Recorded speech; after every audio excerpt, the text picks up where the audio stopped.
Entre les diferents activitats que es preparen des de l'Institut d'Estudis Penedesencs per celebrar el seu 35è aniversari hi ha les 23enes Jornades d'Estudis Penedesencs, que aquesta edició se centraran en la cultura al Penedès.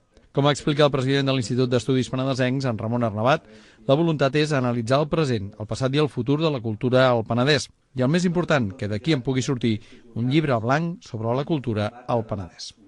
I volem tractar de la cultura del passat, del present i del futur. Per això hem organitzat aquesta trobada. Tindrà diferents formats. Per una banda volem publicar un llibre blanc que ens indiqui on estem, a la cultura al Penedès.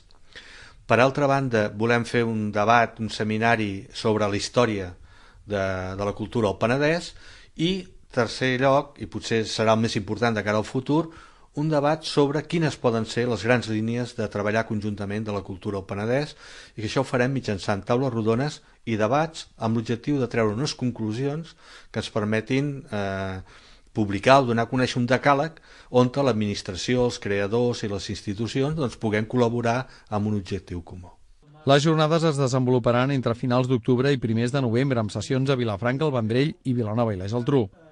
D'altra banda, la presentació d'aquestes jornades ha servit també per presentar la publicació que recull les conclusions de les jornades que es van fer el 2010, en què es va enfocar el futur del Penedès.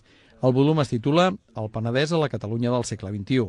I aquí es trobaran opinions d'una vintena de persones, la majoria del Penedès, algunes de fora, que donen la seva opinió sobre el que pensen que podrà ser el Penedès o el que voldrien que fos el Penedès en el segle XXI. Per tant, en aquests moments de debat territorial de les nostres comarques, penso que ha d'esdevenir una mena de llibre de capçalera, una font d'idees per a aquest debat.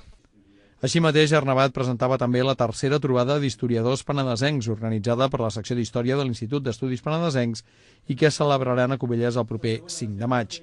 El lema del treball d'enguany serà les recreacions històriques, en què es presentaran també diferents experiències, com per exemple la del Mata de Golla de 1714 a Sant Quintí de Mediona.